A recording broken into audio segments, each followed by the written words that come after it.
தேர்தல் ஆணையம் தமிழக அளவில் அங்கங்க சிறப்பாக செயல்பட்டு கரூர் மாவட்டம் மட்டும் மெத்தன ஆனா கரெக்டுங்கண்ணா. அது எம்ஆர் விஜயபாஸ்கர் அண்ணனை பொறுத்தவரை இன்னைக்கு நீங்க பாருங்க, எங்கேயும் இல்லாத அநியாயத்தை ஒரு படம் பிடிச்சு காட்டுறாரு.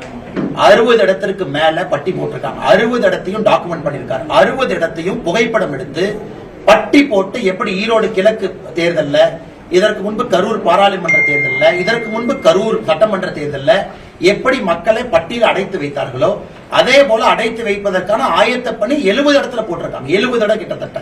அதையெல்லாம் படம் பிடித்து சிவிஜில் ஆப்ல அப்லோட் பண்ணி தேர்தல் ஆணையத்துக்கு போயிருக்கு. அதனால நாங்க நம்புறோம். நேத்து தான் model code of conduct election commission கண்ட்ரோலுக்கு வந்திருக்கு.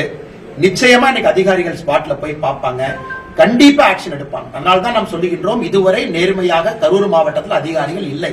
வெஸ்ட் பெங்கால்ல ஏன் சீஃப் செக்ரட்டரியும் டிஜிபி இன்னைக்கு காலையில மாத்திருக்காங்க. அதனால தேர்தல் ஆணையத்துக்கு எல்லா அதிகாரமும் இருக்கு. அதனால கரூரை பொறுத்தவரை நாங்க முறைப்படி எப்படி சொல்லணுமோ அதை சொல்ல போறோம், ஆதாரத்தோடு சொல்ல போறோம். இன்னைக்கு பாருங்க, மணல் கொள்ளையை தடுக்க போன ஒரு முன்னாள் அமைச்சரின் மீது எஃப்ஐஆர் போடுறாங்கன்னா எந்த அளவுக்கு இங்க சட்டம் ஒழுங்கு பாதிக்கப்பட்டிருக்கு நீங்க சொல்லுங்க. முன்னாள் அமைச்சருடைய குடும்பத்தின் மீது பொய் வழக்கு போட பாக்குறாங்க, ஒரு ஃபேக் போலீஸ் ரிப்போர்ட்டை ஜெனரேட் பண்றாங்க. ஆனால் கரூரை பொறுத்தவரை இந்த முறை மக்களுக்காக பணியாற்றக்கூடிய, இந்த பகுதியில் தொடர்ந்து உழைக்கக்கூடிய, நமக்கு எல்லாம் அமைச்சராக இருக்கும் பொழுது பெருமை தேடி கொடுத்த அண்ணன் எம்ஆர் விஜயபாஸ்கர் அவர்கள் வெற்றி பெற வேண்டும் என்று எல்லோரும் ஒருமித்த கருத்தில் இருக்கும்.